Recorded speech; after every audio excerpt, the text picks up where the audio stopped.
Hello, I'm Connie, and welcome back to my channel.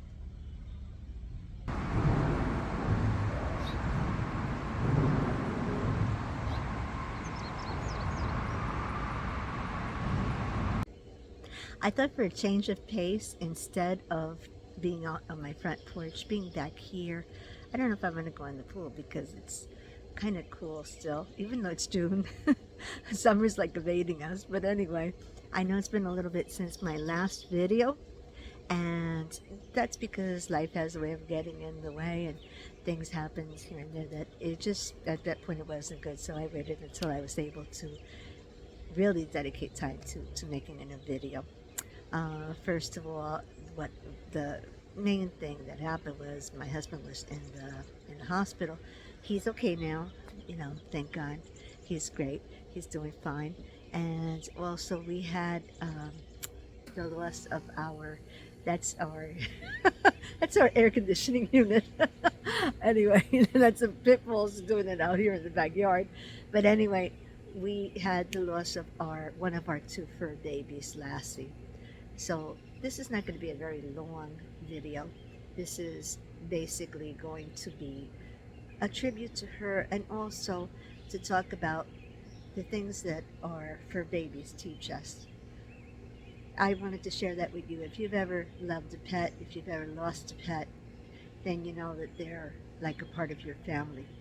So sit back, grab a cup of tea, and we'll talk for a little bit. Just a little background. In 2012, Bill and I were going to a wedding and happened to stop at a flea market. So our Chihuahua was getting up in years. Chi was about 15 or 16 when she died. And she was sable. She looked like the Taco Bell Chihuahua. And she was a great dog. She was a lot of fun. She was kind of, sassy. They tend to be kind of sassy. So while we're at the flea market, we see what I thought was a black Chihuahua. And I was, oh, babe, look at this. It's a black Chihuahua. And of course, Bill's trying to talk me out of it. We're going to the wedding. On the way back for the wedding, I convinced him. We picked up this little Chihuahua. Well, about 5 months down the road, we're looking at this little dog and we're like, that's not a Chihuahua. And no, we looked it up, and it was confirmed by the vet that it was a Chorky. Lassie was a Chorky, which is part Chihuahua and part Yorkie, although the temperament was more of a Yorkie. And she just got along so well with the other new puppy, who was Piper, our German Shepherd, who was a little bit older, had been in the house a little bit longer. And anyway, to make a long story short, I never saw two sister dogs who loved each other quite that much. Even though Lassie was kind of the quiet little boss.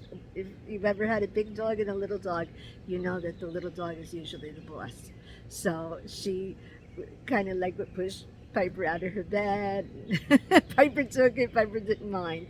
So this last year, Lassie had turned about 10, and she was not feeling well. She was very ill, and she passed. And Piper, we grieved, and Piper is actually grieving also. I've never really watched a dog do that, but she's grieved. She's already, Piper's even more up there in age. She was a year older. She's about 11 years old.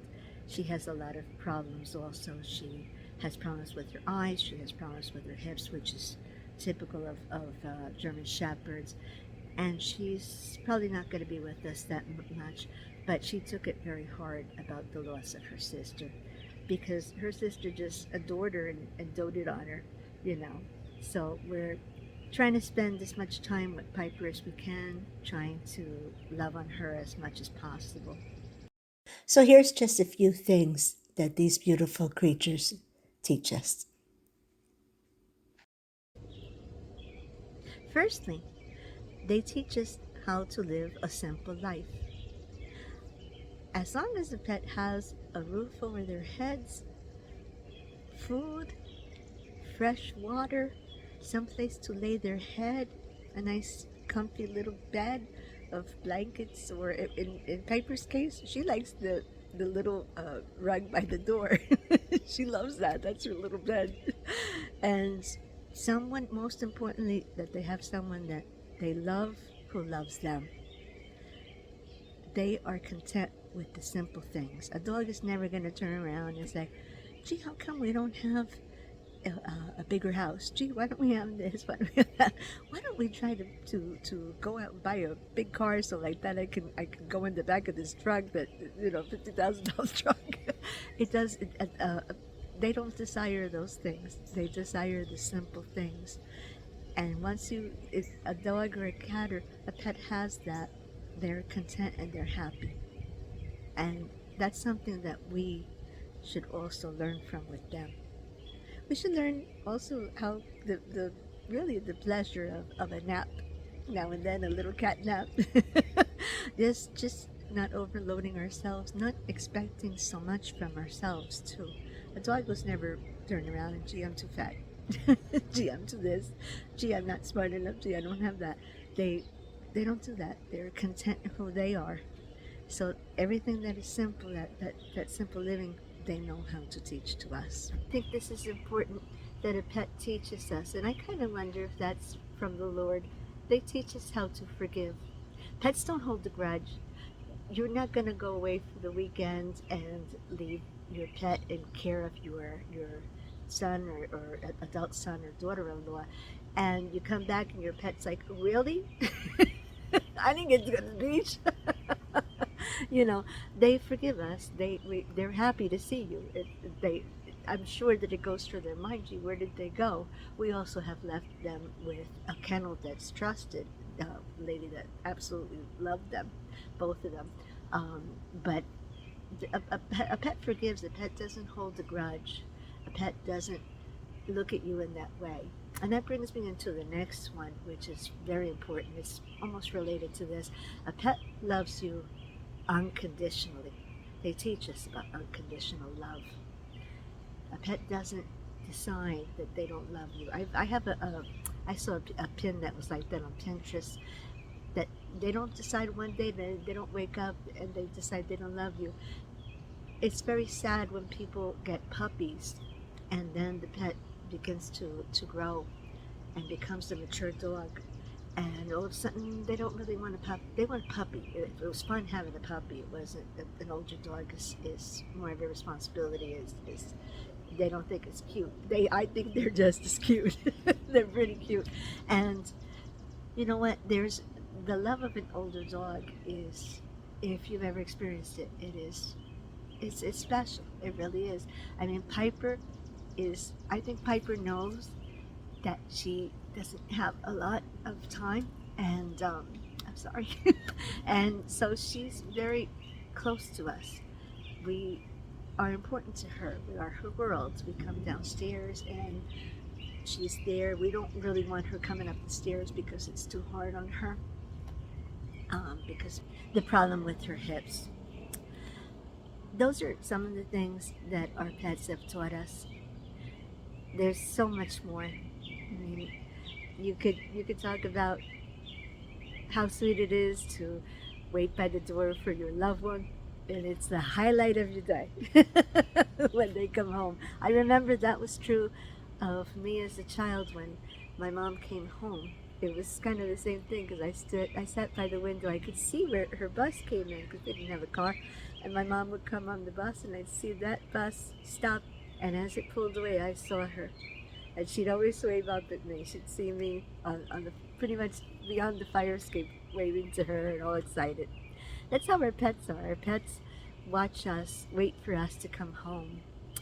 And I'll be honest with you, I believe that they go to heaven. I believe that.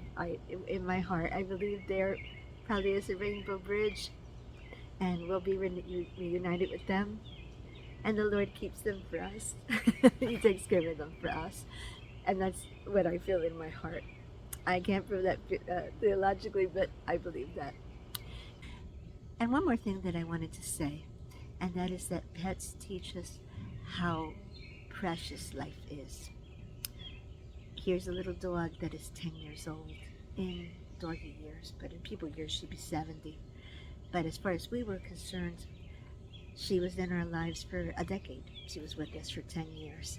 And it was 10 years of being loved on by a little dog, you know, and of laughter and enjoying her and her enjoying her sister, who now is finding how it is to be without her, because she was with her uh, for 10 years also.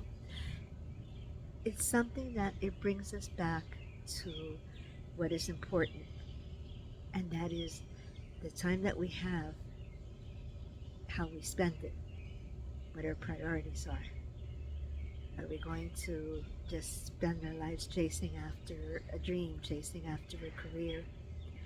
Because in the meantime, children are growing, people are getting older, parents, loved ones, friends, your spouse.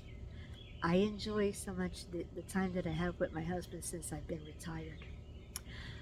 It is a great reminder to not take any moment, not take any day for granted. That's another thing that we learn from our pets that have moved on. Anyway, I don't know if we will be getting another dog after this. It seems like losing two of them, they were great dogs. When Piper passes away, I don't know, because it seems like it's harder. It seems harder these days to lose a pet. It seems a lot more, but by the same token, I don't know, because there is something happy about having a pet in the house, and we're dog people, me and my husband. Um, I don't know if maybe later on, maybe we'll have a small dog. We'll see. We'll see what happens. We'll pray about it and see what happens. But I want to thank you for uh, coming and watching my video. If you'd like to hit like, I would appreciate it. If you want to comment too about dogs that you have loved and lost, or cats too. I had a cat. We had two cats actually that we also lost over the years. It's been a lot of pets to love. I love to hear about yours too. So thank you for joining me today on this really warm and sunny day. I had to move over here in the shade. It was just a little bit too much. I think that the porch is probably more ideal. Anyway, thank you, and until I talk to you again, God bless you.